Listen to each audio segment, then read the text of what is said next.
Good morning. My name is Tom Fisher. I'm the Lifecycle Management Center Director of Engineering, and we're going to have the Agile Development Operations panel. I think it's a really cool panel to have after hearing General Holmes this morning. And so the way we're going to do this is I'm going to give a quick introduction to the panel.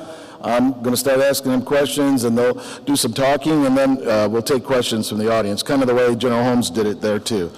All right, so here we go. So immediately to my left is Mr. Rich Aldridge, Senior Executive Service. He's the Program Executive Officer for Business Enterprise Systems.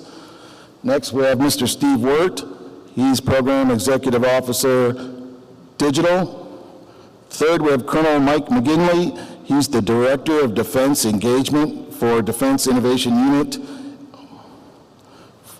Following him is Brigadier General Michael Gunny Schmidt, Program Executive Officer, C3INN. Mr. Michael Jennings, who's the Director of the 76 Software Engineering Group at Tinker Air Force Base and the Air Force Sustainment Center. And last but not least is Mr. Aaron Volkman. He's a Software and Development Ops Engineer, Team Lead at Carnegie Mellon University Software Engineering Institute. So I'm very excited about the panel members. I thank you all for joining us today. Really appreciate it. Okay, Mr. Aldridge, we're going to start with you. Your entire portfolio is software development, but it runs the gamut from custom apps to big COTS ERP. Are you embracing a one agile approach for all, or a multifaceted approach? Good question. I think with many things in acquisition, the workforce wants to default to, give me the checklist, right? It's the federal acquisition regulations or the acquisition documentation. Give me the checklist that I can follow, and I'm finding that inside my portfolio as well. To your point, Tom, we have everything from custom development and application that's standalone that doesn't talk to any other systems, all the way to big ERP, which does the heavy lift for the Air Force from HR, financials, and supply chain kind of perspective. To take a one agile fits all approach just isn't going to work. What you can do in terms of cranking out a mobile app in 2 weeks is very, very different than taking 3 years to deploy big ERP. So it's definitely not going to be a one agile approach fits all for a multitude of reasons. A couple of the big sticking points that we're finding is that you can't be agile. One of the things I say is I can't be agile if the ecosystem can't be agile. One of the big parts of the ecosystem when you're going agile is the customer. So you've got to have a very strong relationship with your customer, not necessarily having to be embedded with you, even though that's the best practice, is to have a user that understands the functional business sitting with your development team. That's ideal. Like you can get away with having that expert kind of on speed dial anytime, any day. But what we're finding is for some of our programs that have shifted to Agile, we do not have that access to that functional user that we can run something by. And say, hey, is this what right looks like when that's involved in the daily Scrum sessions? So if you don't have that functional buy-in, and it's not for lack of wanting to be bought in, it's just that when you're short maintainers, you're short ammo troops, it's very hard for the community to cough up 4 or 5 of them to be dedicated to your agile development efforts. So that's one of the big sticking points. And the second thing I'd say that we're struggling with is automated testing. So if you're not doing automated testing to where you're coding a little, doing the cybersecurity and functional testing, automated through the night when the team comes in and see how the results work. If you're not at automated, you're going to get to Agile as well. So we've got about 30 programs that have labeled themselves as Agile, but I'll give them a little A grade of Agile, not the big A grade, in that, again, for a variety of reasons, we're not there yet. For big ERPs, so Dean's, AFPEOs, and MRI, my 3 programs that are on ERP, are going on corporate ES. I'm not sure that we will ever truly be agile. When we look at what Fortune 500 companies are doing, they're not spitting out new ERP capability every 3 weeks in a CI/CD pipeline. So I think I've got that wide range of agile. I'm going to have the custom mobile apps that we can do in weeks or days, and then we'll have big ERP. Well, no, we're not filling capability every 3 weeks to 2 years. So it will not be a one agile fits all. It'll be tailored. What I'm hoping, though, is that we embrace agile tenets. Like I said, having user engagement on a frequent basis, automated testing for efficiency's sake to get speed and delivery.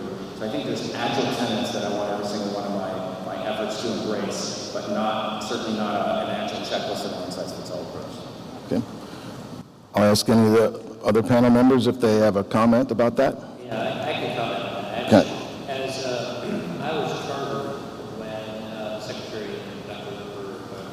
renamed our portfolio. I was chartered with publishing best practices. I've been dragging my feet on that because we're experimenting right now in many different ways. So from one end of the spectrum, in Kessel Run, we are working with one large contractor who we already have in the contract, and boards of very small businesses in services contracts. That's one model. Integrated the ISPAN program, strategic planning program, out of office. We're working with 4 large primes. We didn't even change their contracts at all. We're just using existing contracts, but implementing Agile DevOps. My way of explaining that is the contract didn't tell them to do software stupid, so we're doing software smart. So we have a lot of different models.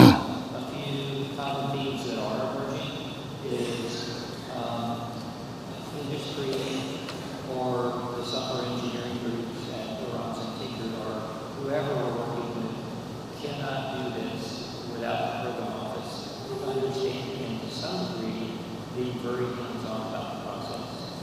The program office needs to enable it. That's how you can get to end users. It's how you can get agreement from lead match up many 5s and many 3s to allow this process to work. So stay tuned. At some point, I will provide best practices, but it's not going to look like a checklist, and it's not going to be one size fits all. Thank you. Anybody else? Yes, so I think it's spot on. There is no one size fits all. So defense innovation, our objective is to reach out to the commercial sector, identify and find commercial best practices, and then engage in using those. And we're seeing the same thing. Everybody's going to find it a little bit differently. There's a large cultural component here that is, and it's, I'm actually going to go back to all discussions of it. How do you balance that with the need to document? How do you balance what we're seeing in the commercial market and flat structures that exist and bring that into a traditional hierarchical organization like the Department of Defense? It's not easy. But it's great to hear this approach of understanding this issue. Okay, thank you. All right, Steve, we're going to go back to you and ask you about, with your PEO digital hat on, are you seeing trends on where transition to Agile appears successful, a little bit about what you were just talking about, versus where it's more of a challenge, excuse me, and what are some of the underlying causes of that? So I did talk about Yep. that the program office actually has internalized this idea. You almost have to be zealous for the Agile Manifesto. You have to really think differently. And for an organization, that means you need to be willing to encourage innovative approaches. In our program, when we were still started 2 years ago, we consciously made the decision that we were going to try and do things different than traditional approaches. And we began looking outside of our traditional industry partners. We learned Agile DevOps from VIUX and DEX. It didn't come to us from internal within the department. And we're still doing that today, looking outside for good ideas. But what are we seeing emerging as far as successes here? I think nearly all of our software programs will get to a release cadence. The delivery methods will look very different. But the transition for some is difficult. And the 2 key factors are the lead management needs to partner with us in order to make this happen. If there's an iron major in lead management controlling requirements who doesn't want us to work with end users, that's a problem. And we have 1 or 2 of those. The program office needs to be very hands-on. Our best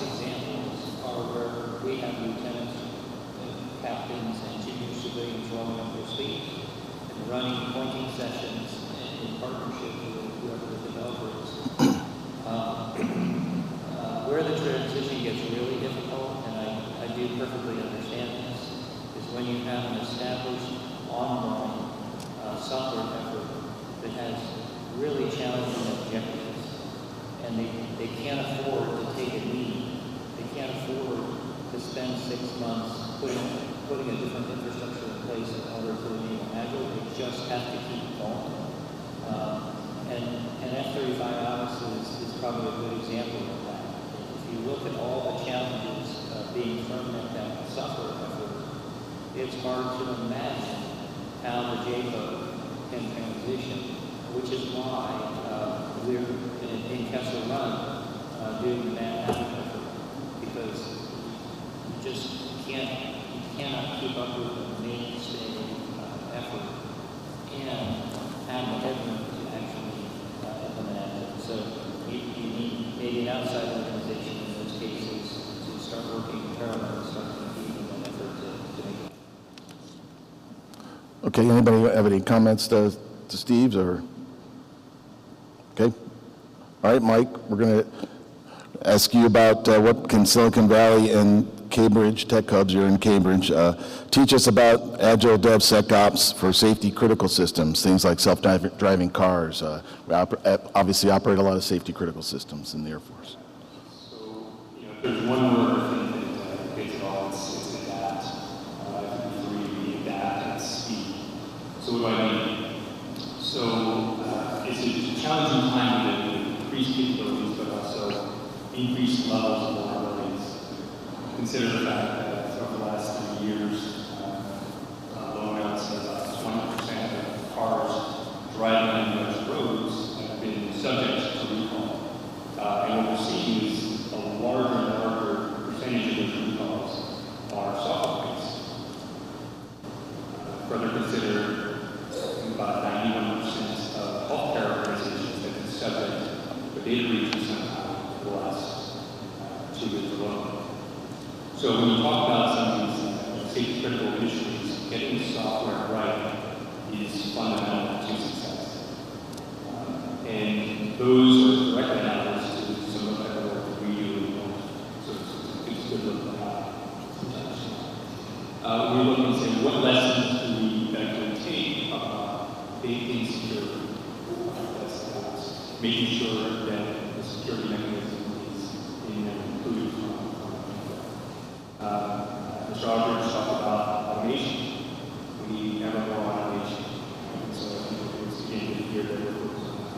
And then it's just the approach.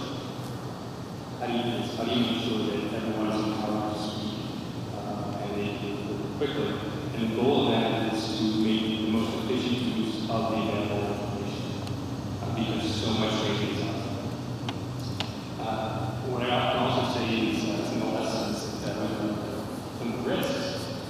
We have too many stakeholders. And this is what the work was just now. That's not easy.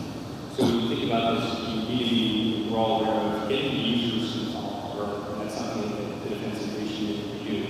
We try to engage the users, the PEOs, the headquarters function, everything, to make sure they're working with and the people who can solve these things.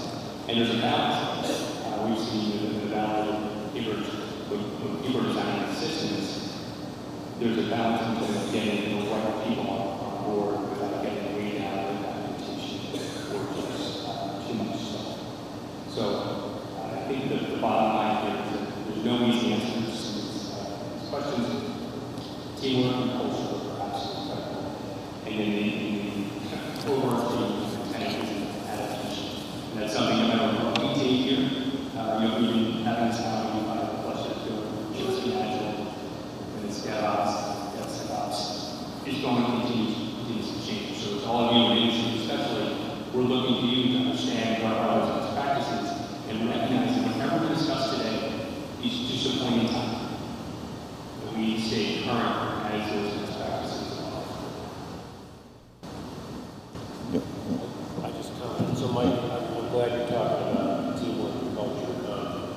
I saw briefly in Montgomery that was announced the other day. I love this. People get wrapped around what's Agile DevSecOps and what's not. And I think it's a waste of people's time to try to say that is and that is not. And for briefing, it said actually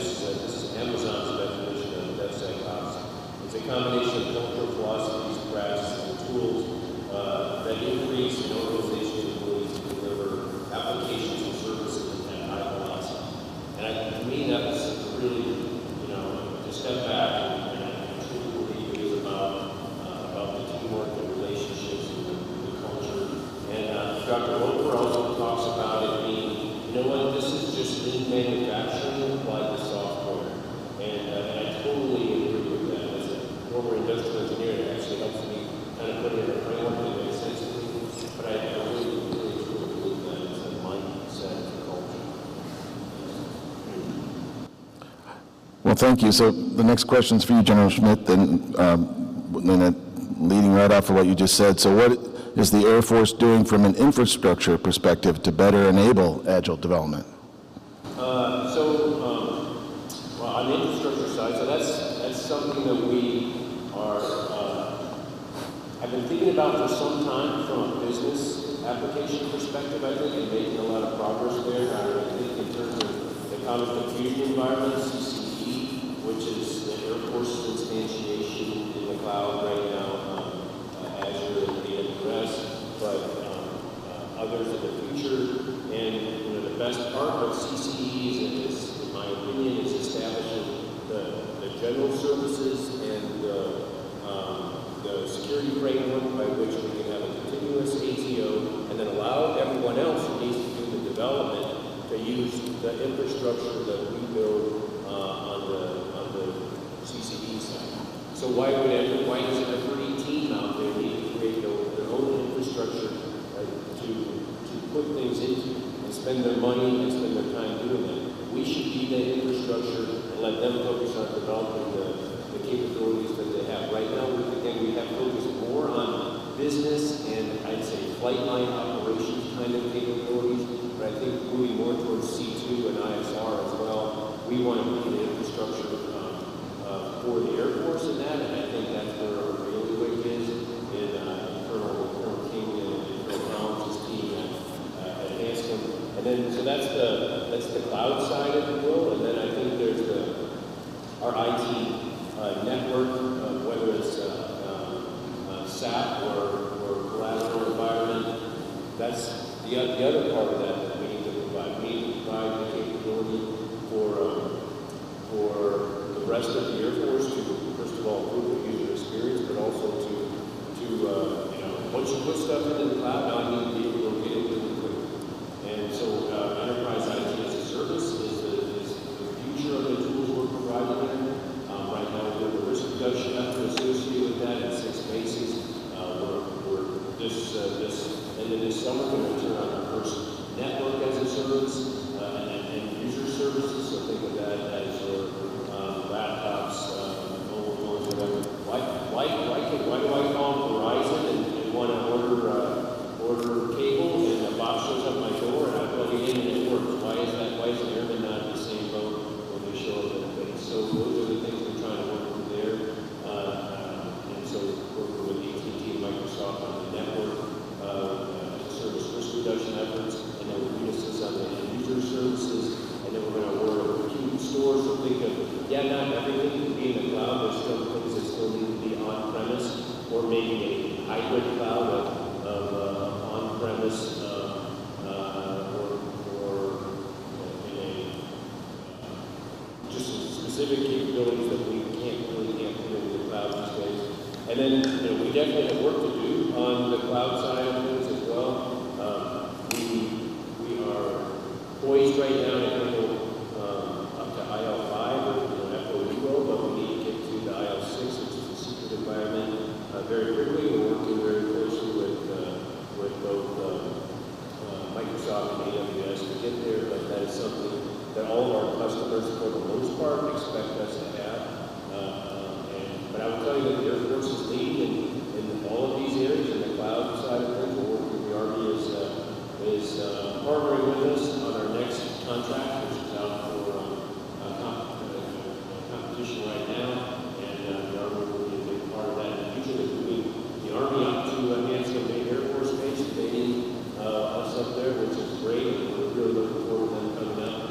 And they're definitely partnering, and they're watching very closely what we're doing on enterprise IT as a service, and very much trying to replicate what we're doing in enterprise IT as a service. So those are kind of the infrastructure things that we're doing. There's probably a bunch that I've missed, but my leadership team will be around to go and talk about those things. Okay. Anybody want to make any comments? Okay, Mike Jennings, you're part of the Air Force Sustainment Center, literally thousands of people developing software for lots of customers every day. So how are the software engineering groups in the Sustainment Center embracing Agile DevSecOps? A lot of people don't realize the capability that exists across the Air Force Sustainment Center in regards to developing software. We have about 4,100 software engineers, computer scientists developing projects. That's about 356 different projects, mostly in investment systems.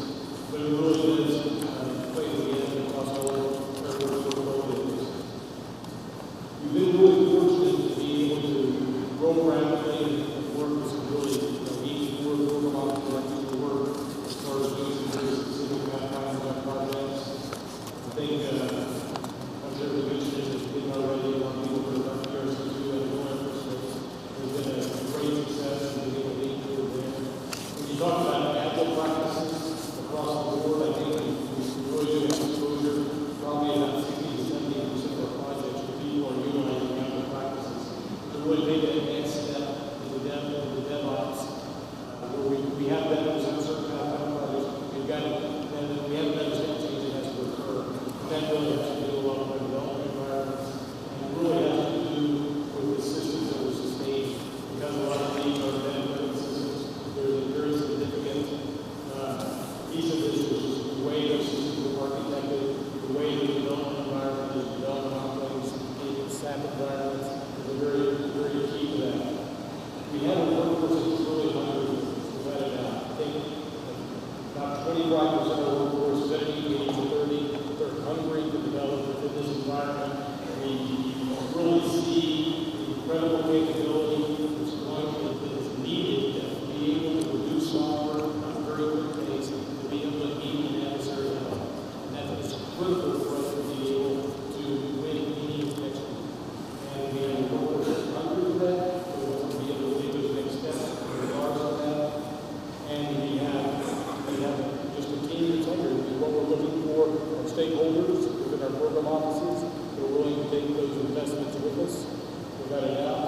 And I don't think there's nothing in regards to the culture that we cannot overcome, and nothing in our technology world that we cannot overcome in regards to that. And we're really excited about just this conversation that really has occurred over significantly over the last couple of years. But Agile is nothing new. We've seen people developing with Agile over the past 2 years. We have teams who've been doing it that for quite a time. We've been part of this conversation. And so we're really being able to push that into a scenario where we realize that we can put capability on our weapon systems at a very quick pace, which is really nice. So we're excited. Thanks, Mike. Okay, Aaron, down to you. So you heard all these gentlemen's comments, and from your perspective, what do you consider the best of breed method to package, test, and deploy software applications? So a lot of the programs that we're helping to modernize and adopt DevOps practices are moving from, say, bare metal infrastructure and virtualization. Well, even virtualization in the form of virtual machines, that's not an school discipline. And the best of breed, new school way of doing things is through packaging applications and containers. Think of the hands of sandbox environments that a single application would run and it's all its operating system dependencies. The really cool thing about them is it allows applications to be tested in one environment, and as long as our production environment is running the same container platform, we have a very decent chance of it working in the production environment. It allows the migration of applications from on-prem metal into the cloud very, very seamlessly. It also allows very easy massive horizontal scaling of compute resources. So I would advise everybody to really embrace container technology. One of the really exciting programs that we're working with is actually containerizing the tools that make up DevSecOps software factory that can be shared amongst DoD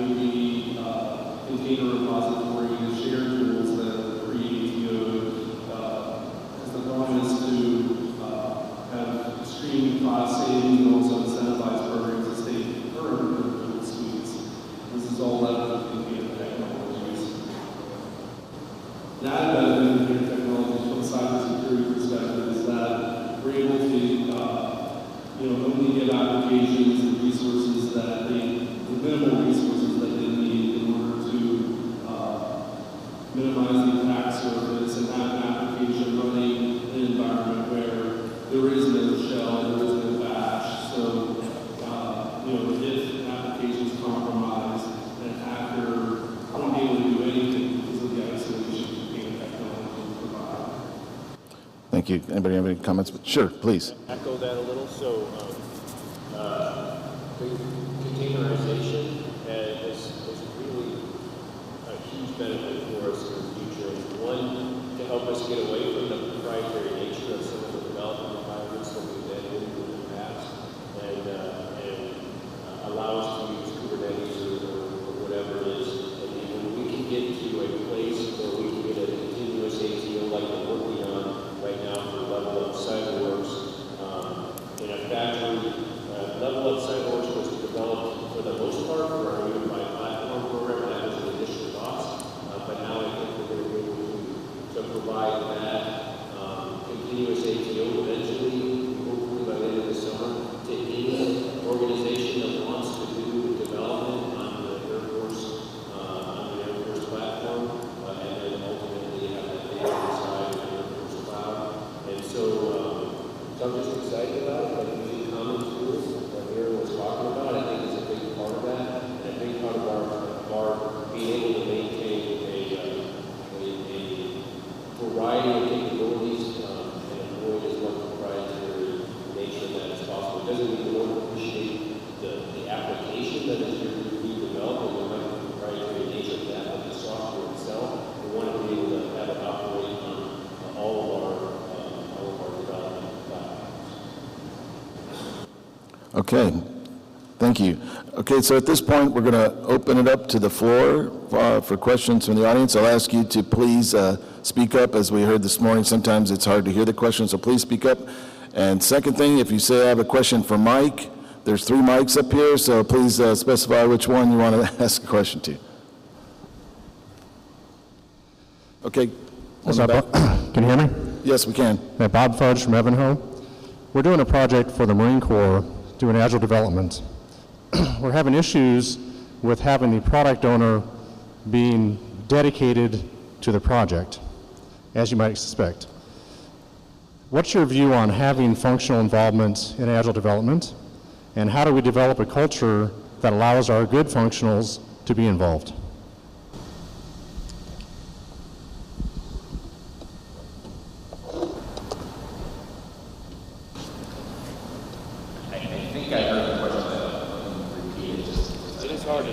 It is. And the lights don't help. So you're saying with the Marine Corps, you're working on an Agile project, they're struggling to get a dedicated product owner from the functional side and dedicated to the Agile effort, and then how do we do that culture? Is that kind of just... He gave us thumbs up, yep, okay. So no, I totally agree, and I'm seeing it on the business operations side, right? So, product owner is clearly a functional thing, product manager, capability delivery team, clearly on the developmental side, and you're absolutely right. So one thing that I think is interesting, technology is not our problem, and I think everyone on this panel will be violent agreement that technology is not our problem. It's people, process, policy, and culture, right? So on the people side, is that product owner skilled or schooled enough in what their process is, their business operations are? Because if you have a product owner that has grown up in a world where most of their processes, flight line maintenance, whether it's financial management, whatever that functional space is, if they've grown up in an Air Force or a DoD where a lot of that's been automated already, many product owners that's now responsible for making decisions on the product in terms of functional capability, they will readily admit that, gosh, it's been 20-some years I've been in the DoD doing this business. I just enter data and hit send, and it magically happens, right? So the business processes and the business rules are already automated and have been for decades. What we're trying to do is modernize those systems into something completely different from a technology standpoint. And when the product owner doesn't fundamentally know their business down to the feature level, down to the rule level, how effective is that process or that product owner going to be in helping making feature level decisions on a daily basis? So one is getting a product owner schooled in what their product really is, and that's a struggle to get that. Because often what we do is we default to that Pentagon person. It's back to the Iron Major that Steve talked about, is we're not going down to a user that understands the business to be the product owner.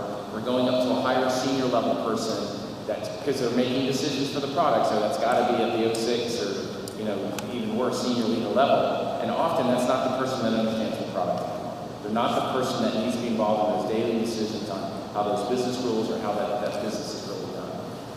And to your point about getting someone that's dedicated, absolutely. Because I think at some level it's still seen as an additional duty type function, right? This can't be someone's dedicated job to be a product owner, right? And so I think that what the functionals are struggling with is to, no kidding, you've got to find your rock star. It can't be Joe Bag of Donuts that you want out of the office for the next year, you know, working on this little special Agile project. No, it's got to be your rock star person that understands your business. And you've got to be able to take that rock star out of your pipeline, out of your spotlight, and put them on something like this effort, because they're making decisions that affect every single user in that space. And you don't want Joe Bag of Donuts doing that. Hopefully his name wasn't Joe. I mentioned this a little bit earlier. Within the Air Force, we traditionally have gotten requirements from our lead major commands. And so that's a role that they hold dear. And what we want to do in Agile DevOps is work directly with individuals, people on the keyboard, people that really exercise the business processes, as Rich said. One, and I don't know if there's an analogy to this for your situation, but one way we're overcoming that is elevating that up and then asking for a beta unit, a beta operational unit for us to work directly with. So that's what we're doing on F-35 Alice. We're working with the bulk unit and LS directly, and users on their side. Thank you for your question. Another one, please. Good morning, gentlemen. I'm Larry Yukmanowicz from Siemens. My question concerns what we heard today about continuous ATO versus standard ATO. Could you please sort of explain the difference for those of us that provide software and services to the Air Force? We're very familiar with the ATO process as it exists today. A second part to that question is a lot of our enterprise software that we sell and other people sell are going to what's called continuous release rather than major release, minor release kind of things. If you're going that way with ATO, how are we going to get AFNIC and those other people to understand that software is heading in that same direction with this continuous process rather than set gateways that you go through? That's actually kind of one question. We're moving to continuous ATOs because we're trying to push a continuous process of software releases, so it's kind of one question. So Kessel Run achieved the first continuous ATO for us to deliver software to the AOCs. Actually, one AOC to start with, but really important. So why is that? I think continuous delivery is incredibly important. And we're not there yet.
this continuous ATO thing is just kind of new to me, since I don't think this is a new job, so I'm certainly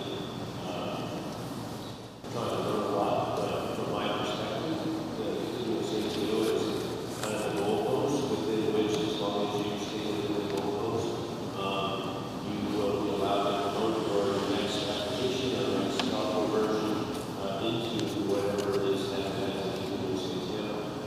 So the kind of computing environment, for example, has a continuous ATO. It basically means within these security constraints, and if you use these inputs and outputs, whatever your thing is that you want to run in CCD, you can promote into CCD. So one of the challenges has been, actually the challenge that they've overcome has been to put a good set of instructions out there so that those that want to develop an application or put it in there or refactor an application can understand in rather simple terms at least for the software development standpoint what I need to do. And the CCD team has done a really good job of that. In fact, we just kind of experimented and it on Captain who had no experience with CCD, who went on vacation and wrote his own application and promoted his own application into the airport's CCD, following the instructions provided by the CCD team. So obviously these young captains are a lot better than I was at writing software, but clearly whatever the teams do, they must be doing it right. Someone can just on their own take it and go work their own software into the system. So that, from a continuous ATO's perspective, that helps me to understand what Back to the comment about you can only be as agile as the ecosystem is. So I think for those of us that are in software, probably the two big sticking points, I think the Air Force has done a very good job of going after in the last 2 years, is on the cybersecurity side and on the testing side. So if you have an operational test organization that's not willing to consider a combined DT-OT approach with automated testing and they want to do an independent kind of OT event, then you're dead in the water and not going to be active. On the cybersecurity side, it's the same thing. For decades, we used a very laborious manual paper process to certify that the software system can go on the network and that it's secure. Again, not very effective because, again, a paper process will not be effective, and certainly not very efficient from a speed. When you've got software releases sitting on the shelf for 9 months waiting for that paper process to go through, there's no speed in that. So thankfully, we have a CIO office and CIO minds. Mr. Bill Marion likens this to the USDA process of certifying meat. The USDA doesn't certify every piece of meat that comes out of a meat factory for public consumption. But what they do come in is inspect the factory to make sure that they're following hygiene processes. They do sampling of certain pieces of meat to make sure that there's no bacteria. And that's the kind of the approach that Mr. Marion and Lauren Knossenberger have taken with some of the software development activities that we're doing. Again, it's not about the paper process. If we certify the factory that it's using the right hygiene, the right tools, and you're developing within those guardrails, and you're not bringing something from the outside that's not already been embedded inside that factory, then every piece of meat that comes out of that factory is going to be certified as USDA approved. And that's kind of the approach they've taken with Kessel Run continuous ATO. They certified the factory, there's spot checks, there's spot penetration, again, checking certain pieces of meat, not every meat. And if you're staying within the guardrails and not bringing anything new to the factory that's not pre-vetted, then what comes out the other end is a certified piece of software that can run on that one immediately without kind of the laborious processes that we've talked about before. Can I imagine a world where data feeds generated by the software factory with crypto backup, could be shipped off to an accrediting authority, and automated tests being run against those in order to, accept automated changes, certifying changes to the software factory. And I think that's that's one of the goals that we're working towards to improve that certification of the factory. Okay, another question? I see my hand up over there and in the back too. Right behind you, sir.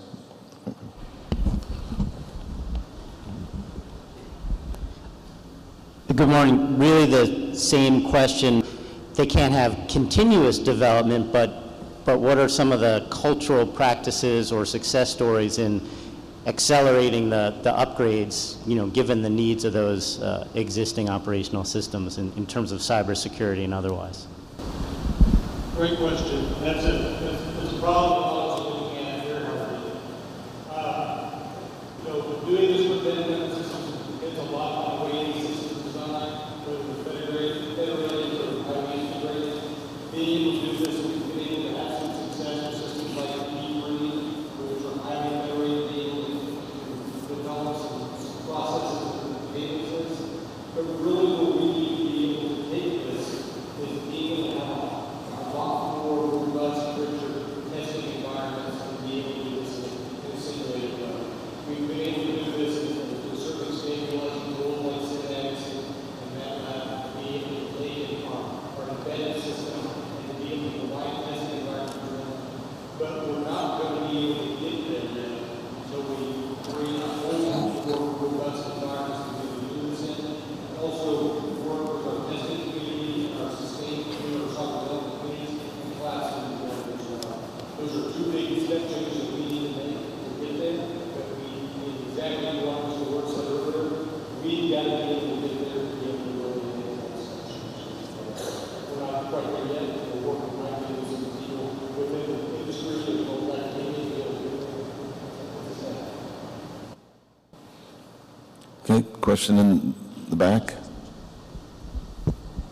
This is also for Mike Jennings, and following on the previous question, can you explain some of the challenges with embedded software for applying Agile or the early development processes to integrate into the test processes you talked about? Well,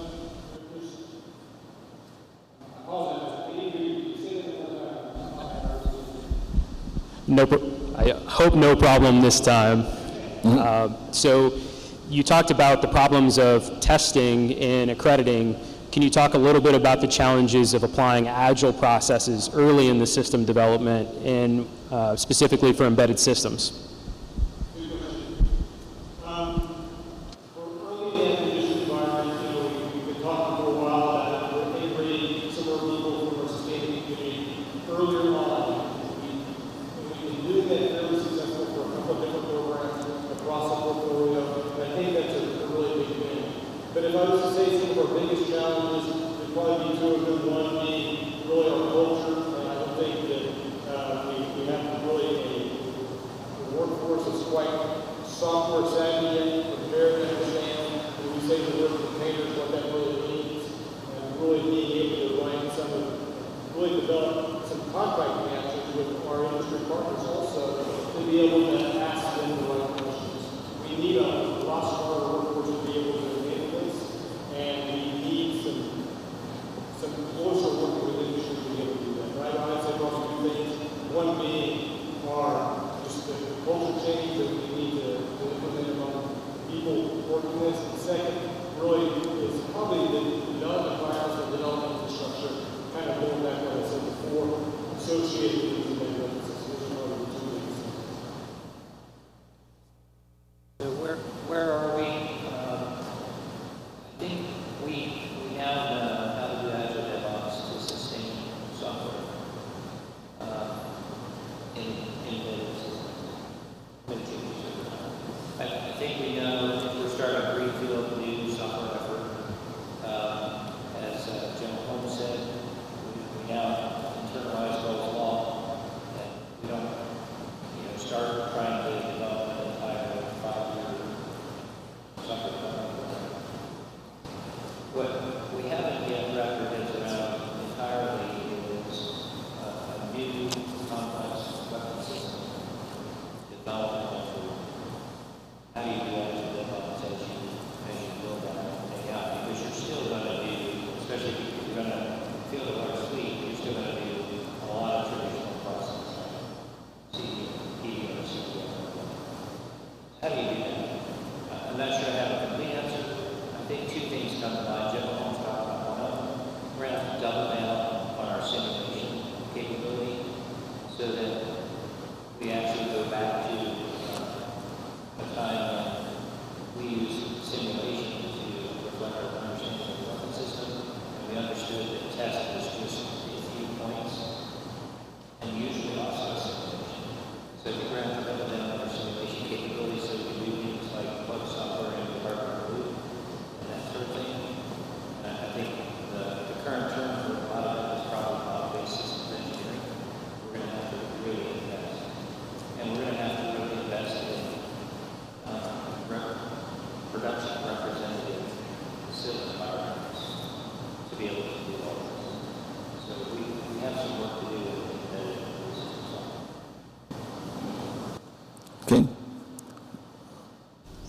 Good morning. Can you hear me okay? Yes. Great. My name is Carl Schaffner. I'm also known as Schaff. I'm the client executive for Optimal Solutions and Technology, a scaled agile frameworks, I5 company. My question is this morning we heard a lot about integration of all kinds of capabilities, bringing things together, bringing 25th and 24th together, which by the way complicates one of the things we've talked about here is how do you get the user engaged, involved in that agile process if you have all the different pieces. But my question is really for the three PEOs. What are you three doing in terms of being able to enable that in terms of out of your stovepipes, bringing things horizontally across your PEOs? And then, since I'm now past my one-year cooling period, I can ask you this question. How do we get involved? How do you engage industry in that process? A lot of it you're trying to do inside the government. What do you have for us in terms of helping us to help you do that? I'll take the first cut at that. So Chuck, you're absolutely right. I mean, you lived that pain a few years ago, right? So we in the Air Force, standing up the mission areas, the warfighting mission area, the intelligence, IEMA, which is the infrastructure environment, and the business mission area, they are very much stovepipe focused. They're funded in stovepipes, they're executed in stovepipes, and two of us are represented up here. Gunny primarily supports the IEMA. I support obviously the business mission area. So you're right. So just from a structure standpoint, the Air Force does this in a very stovepipe way. And with a lot of IT capabilities, it's all very cross-cutting, right? It cuts across all 4 mission areas. And one thing that we haven't done a great job is how do you kind of cross-cut and execute across that. I will say that the Air Force is trying to get at this. I would say at the PEO level, this is probably, just in my 3.5 years in the seat, from 3.5 years ago to today, this is probably the most interaction, not at this table, but just at this moment in time, this is probably the most interaction. We had no interaction with PEO battle management. We've had tremendous engagement with PEO Digital on leveraging what they've done with Kessel Run, standing up best in our software factory for business systems. We obviously have a strong interaction with Gunny on the infrastructure and the environment side. I think in the past our teams have not interacted very well, but I think this is probably the most in sync. Our teams have been at the higher level, Air Force level. You've got the Chief Data Officer of the Air Force, Ms. Eileen Dream. You've got Mr. Rich Lombardi, the Deputy Chief Management Officer, Mr. Bill Mary, the Deputy Chief Information Officer. The 3 of them all work for the Undersecretary of the Air Force. And about a little over a year ago, one of the things that Gunny was probably screaming about to me is we get requirements, we get demands from a multitude of places. It's not synchronized, it's not collaborative. We can't keep doing this in a tight manner. We've got to look at this holistically from end-to-end services across the data, across the infrastructure, across business applications.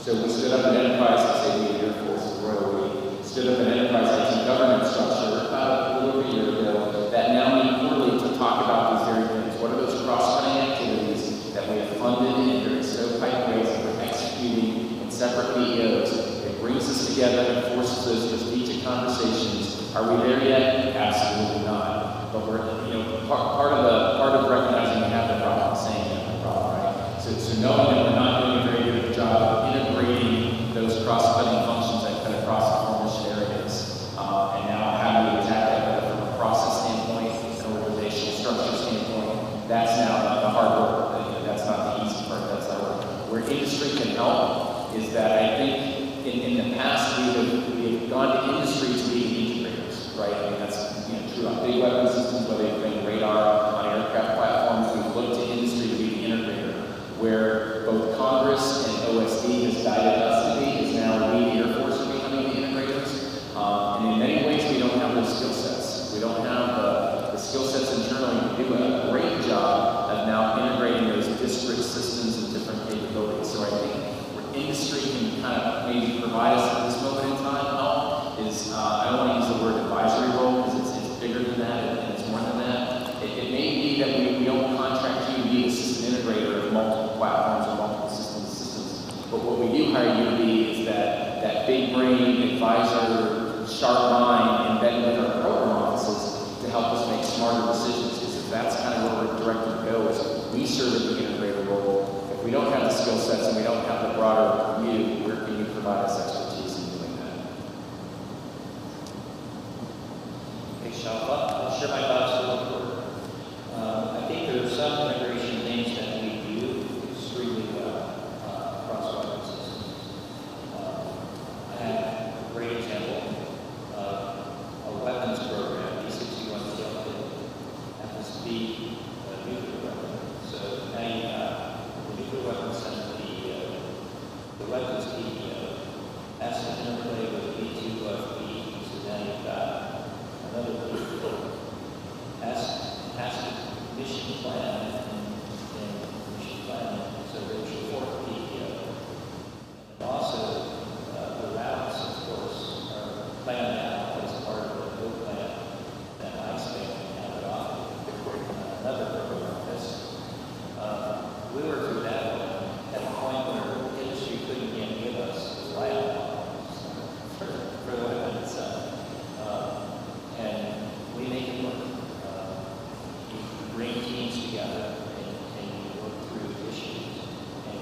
bigger problem is deciding what the products is and what we want to talk to each other. So it's one thing to say we want everything to talk to everything, but you've got to kind of lay out what their priorities are when you want to talk to each other. That's a bigger issue for me. I would only add, Shaw, that we admitted that we had a problem. We really have admitted, I think, now that we have a problem. There has been some progress with it. It's a one program, things that connect all the ranges, and they get those other ranges called LMA. We've assigned LCID as good up and said they're going to kind of take on that role. There are a lot of offers to Dunlap and his role in APMS. I think General Holmes did an awesome job of explaining what APMS ultimately needs to be. And if you think you're going to build APMS and you're not thinking about it appropriately, it is all those capability areas, and then it's how you connect them. And where we really need industry's help is not in telling me how you're going to do APMS, but how, the specific pieces of APMS, that we think a lot about the standards, we think about a convergence layer, or a wrapper, if you will, a common convergence layer, so we can tell everyone, if you can bring your thing to this convergence layer, we can translate that across various levels of security and different types of spectrums and data links, if you will. And so that's definitely where we're going with this thing, and there's a lot of effort going on in this area, but we really want to, baking, for example, is an awesome product out there, but it is a very proprietary product that is very hard, it takes a long time to connect things through the baking gateway. So how do we take the baking gateway, which does a great for what it does now, but make it a common convergence layer, and I try not to say platform because I don't necessarily want to say platform, but it's a common convergence thing where that I can tell anyone in the industry, if you build Link 16, you just have to meet these standards and you can come here. Or we can wrap your catalog messages in this and we will communicate here. So how do we get to that common convergence layer?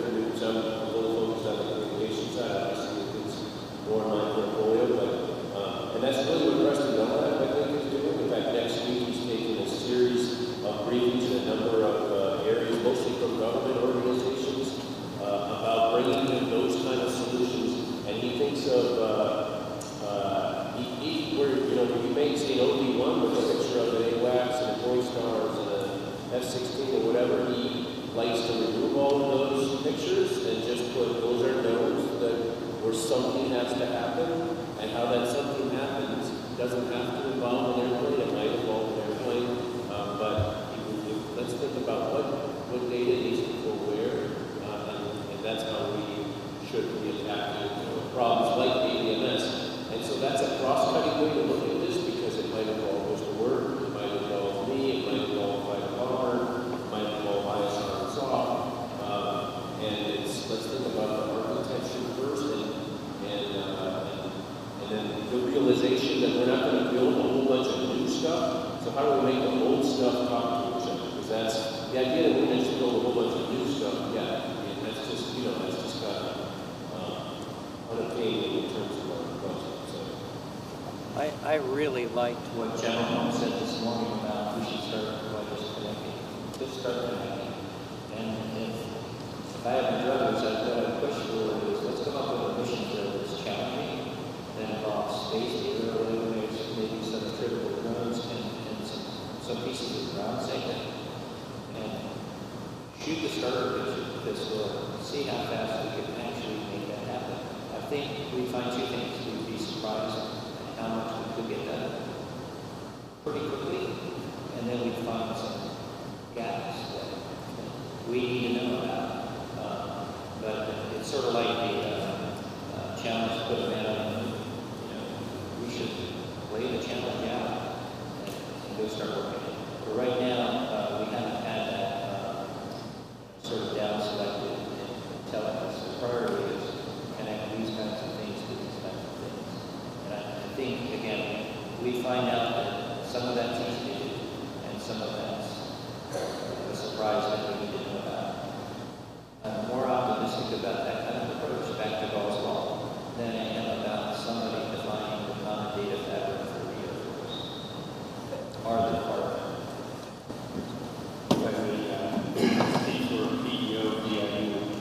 One of the things that we're excited about is we actually just completed the first half and a map of the entire Department of Defense innovation ecosystem.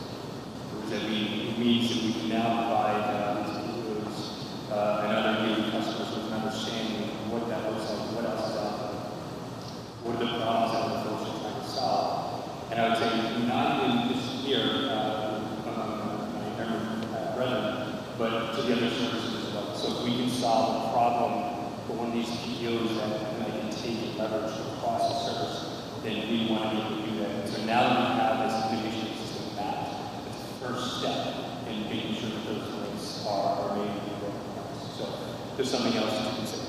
Thank you. Question over there.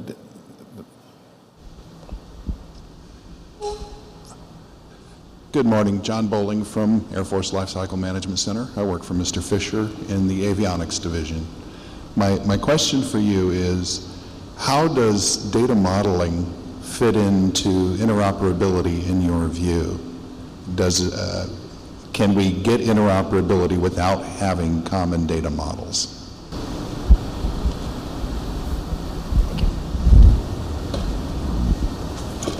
My answer is yes.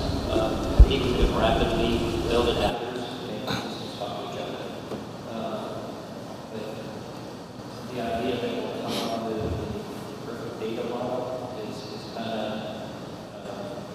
the problem in enterprise efforts is their enterprise efforts and very large and complex. They take forever. And by the time we get to the answer of here's the set of data models we think we want to use, the world has changed on you. So that's kind of where I'm from, and it's kind of back to the same principles of Agile that we can't define an end state. We need to build our model back. That's absolutely in line with our thinking on data and things. But there's probably not even a sort of doing that is taking on that.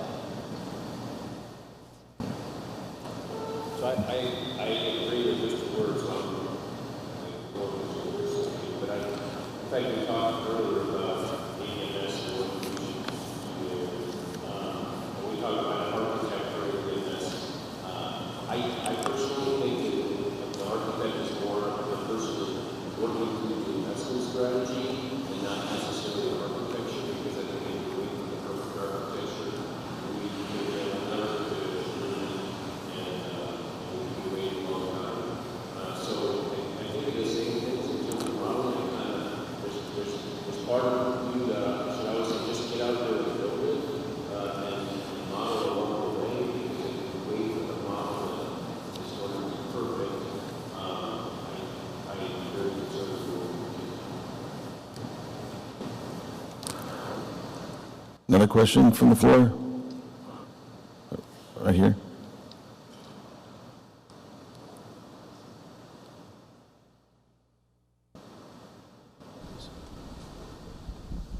Good morning, Christopher Eccles. I'm the Senior Functional for the 2210 17D workforce for LCMC. Rarely do I have the opportunity to address any of the PEOs with regard to, as you're developing this culture of software development, what are the skill sets, training, education, and competencies that you desire to achieve your mission? Let me take a shot at that first. It really is the worst skill set. There's not one person that comes out of college or comes out of trade school that has that skill set. If you look at an embedded software system, development team is the very first team that had the business computer science. There's systems engineers, electrical engineers, software engineers working together, as well as 2210 programmers. It's that very complex set that has to work together. I wish I could give you a really easy answer saying, hey, I want 2210 exactly like this to do this kind of all our work. But the work that we're talking about here across the board in software is complex and diverse beyond belief. And the skill set that we're typically hiring, especially with the software or software engineers, computer scientists,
talk a little bit. I can talk a little bit about the challenges, but I'll tell you the good news here. So when we stood up SO1, we had a lot of help from DIUS, DDS, and DIFA, and many other small businesses who helped us with training. But the workforce implication you're talking about is the challenge of taking people who have been reviewing procedures, writing statements of work, analyzing earned value management data, and actually converting them to doing hands-on work on a web system. That's a big transition to me. So we've been hiring people for which there is no existing job series or AFC, like data scientists, others. And so there are implications here to training, to how we certify people. What's the value of acquisition certification in this world? And this is going to become an ask because beyond Agile DevOps is machine learning, artificial intelligence, and beyond that, who knows? There are implications to how Agile is a workforce to do this. Here's some good news. Again, with a lot of help from others, we transitioned about 100 people very quickly from a traditional acquisition program that was failing to a program that was delivering software on a regular cadence to an operation AOC. And those 100 people were the same 100 people. That's pretty cool. So it's very doable to do this. We have, to the extent that we have fresh degrees, whether undergraduate or masters, if they're engineers or scientists, they can code. They can pick this up pretty quickly. And the other thing we need is just a growth mindset. And that, I worry a little bit about how we're currently structured, whether we're promoting that we're encouraging people to be innovative, to work above the pay grade, to work outside of their functional area, because that's where great things happen. And I'm not sure how we're currently organized to encourage that. Yeah, to Steve's point, one of our top level application developers is named Dayton. So he's a SME on our application system, and he, on his own, through Google, YouTube, self-taught on how to do mobile application development at home, and we found that talent within. I think a lot of times we feel like we need to do a complete retooling of the workforce, or go out and find 50 courses to shove people through in 6 weeks chunks, and really at the end of the day, we've got a lots of ingenuity and a highly dynamic workforce that is eager to do 2019 work and not 1985 work. So I think if we just can unleash that innovation, unleash the talent, we've got it, just got to leverage it. I think many times we box ourselves into that. We'll never find the talent, they'll leave to industry. Once we train them, they'll leave the industry, developers out. I think we've got to get past those old paradigms and old mindsets and just say, you know what, let's trust the workforce. That they're eager for this and they know what needs to be done. And they're not happy sitting there doing SQL reviews or anything else. They want to deliver the ability to work fire to get you fast as well. So let's enable that. Yeah, go ahead, Mike. I think one of the greatest assets we've been able to do within the Sustainment Center is being able to grow. We've actually grown in our organization about 7% a year. And one of the ways we've been able to do that is to really invest in our internship programs. So we've been bringing in somewhere that ranges between 7 to 9% of our overall organization's growth from interns. And the interns are really a spectrum of engineers, computer scientists. And sometimes the most innovative people are within that spectrum. They've grown up within these technologies around them, and they come in, and we're not just taking the interns and saying, hey, go sit in the corner and make copies. It's really challenging them and giving them the opportunity to create great opportunities. And a lot of people often ask me, how are you able to retain people in the government workforce? And the number one reason is we didn't have opportunity being able to touch these real-world systems and being able to, and that's providing that system to the living. So at DIU, one of the things that we do is we're able to take these individuals who already exist and bring them out down to Silicon Valley and to get them exposure to some of the leading companies.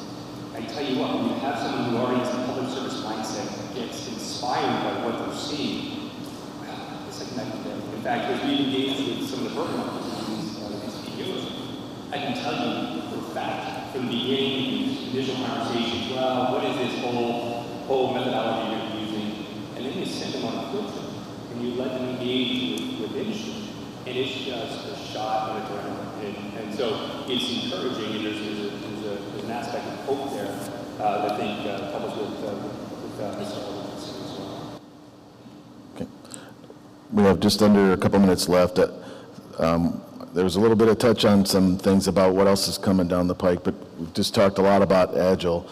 What's coming next in your mind that's going to change the way we do business even further?